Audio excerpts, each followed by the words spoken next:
विकास लवांडे वारकरी संप्रदाय ज्यांनी टिकून ठेवला त्यांच्यावरती सातत्याने टीका करत होता आणि आता त्यांना घुसखोर म्हणून संबोधित करतायत, अशी प्रतिक्रिया भाजपचे आध्यात्मिक आघाडी प्रमुख तुषार भोसले यांनी केली.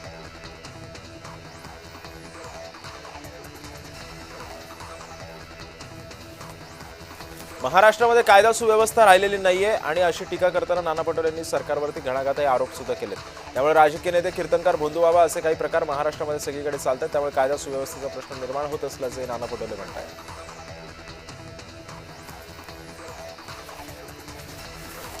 शरद पवार पक्षाचे प्रवक्ते, पुरोगामी विचारांचे लढवय्ये कार्यकर्ते विकास लवांडे यांच्यावरती आळंदी इथं शाईफेक करणाऱ्या विकृतीचा जाहीर निषेध करतो. या हल्लेखोरांवरती गुन्हे दाखल करून त्यांना अटक करावी अशी मागणी अनिल देशमुखांनी केली. विकास लवांडे यांच्यावरील शाही हल्ला म्हणजे वारकरी संप्रदायाचा अपमान आहे. हल्लेखोरांवर कठोर कारवाई करा अशी मागणी हर्षवर्धन सपकाळ यांनी केली.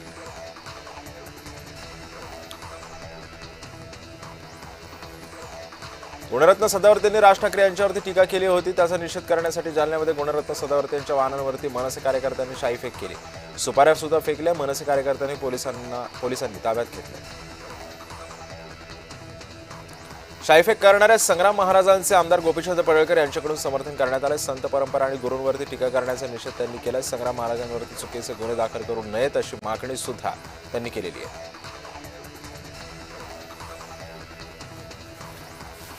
सामान्य लोकांना वाटतं हे आपलं सरकार नाही, मात्र गुंडांना वाटतं की हे आपलं सरकार आहे, अशी टीका आमदार रोहित पवारांनी केली आहे.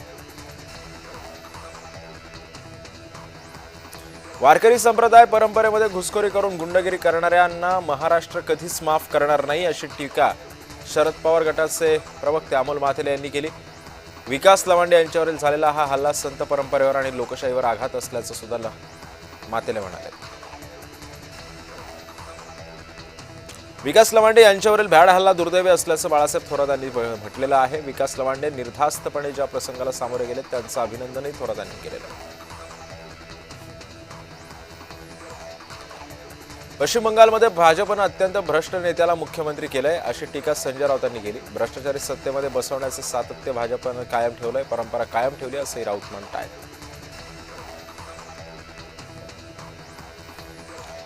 पश्चिम बंगालला चांगलं सरकार मिळेल, राज्याच्या गुन्हेगारीपासून सुटका होईल असं वक्तव्य मंत्री चंद्रशेखर बावनकुळेंनी केलं. सुवेंदू अधिकारी चांगलं रामराज्य निर्माण करतील अशी सुद्धा प्रतिक्रिया बावनकुळेंनी दिली.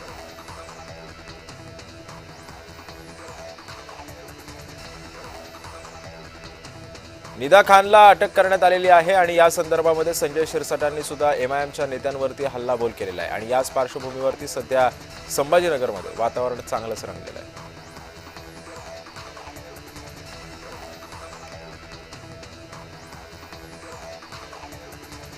एमआयएमचे प्रमुख असदुद्दीन ओवैसी यांच्या छत्रपती संभाजीनगर दौऱ्यावरती होते. त्यावरून आमदार संग्राम जगताप यांनी ओवैसींवरती टीकास्त्र सोडले.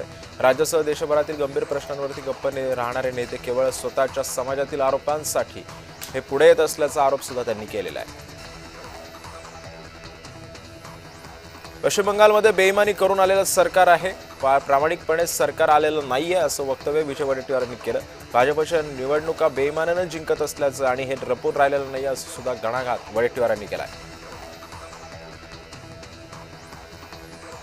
राज्यामध्ये लहान मुलींवरती अत्याचार होत आहेत, मात्र ते नियंत्रणात कसे आणावेत यासाठी देवेंद्र फडणवीसांनी सगळ्या बाजूने तयारी केली अशी माहिती मंत्री नितेश राणेंनी दिलेली आहे. येणाऱ्या काळामध्ये या गोष्टींचा विचार करावा लागणार नाही, एवढी सुरक्षिततेची भावना आमच्या राज्यामध्ये तयार होत आहेत असंही ते म्हणाले. महाड तालुक्यातील अवकाळी पावसानं नुकसान झालेल्या 75 नुकसानग्रस्तांना मंत्री भरत गोगावले यांच्या मार्फत वैयक्तिक मदतीचं वाटप करण्यात आलं. अवकाळी पावसानं बिरवाडी विभागातील टेमघर, चिते, दामणे, खैराट गावांमध्ये घरांची छप्पर उडून घरांचं मोठं नुकसान झालंय. अनुसूचित जातीतील अबकड उपवर्गीकरणाला विरोध का? मातंग समाजाचे नेते आणि माजी आमदार सुधाकर भालेराव यांनी सवाल उपस्थित केले. महाडमध्ये राष्ट्रवादीला शिवसेनेनं धक्का दिला. हा धक्का मानला जातो. महाड तालुक्यातील प्रतिष्ठेची असलेल्या खरवली काळीज ग्रामपंचायतीवरती शिवसेनेचा भगवा फडकलाय. खरवली काळीज ग्रामपंचायतीचे सरपंच चैतन्य मामुणकर यांनी आपल्या असंख्य राष्ट्रवादीच्या कार्यकर्त्यांसोबत शिवसेनेमध्ये प्रवेश केलाय. सत्ताधारी पक्षासोबत असलेल्या नगरसेविका डॉक्टर सईदा खान यांनी सत्ताधाऱ्यांना घरचा आहेर दिलाय. पावसाळा जवळ आला की तरी मिठी नदी स्वच्छ झाली नाही म्हणत टीका त्यांनी केलेली आहे.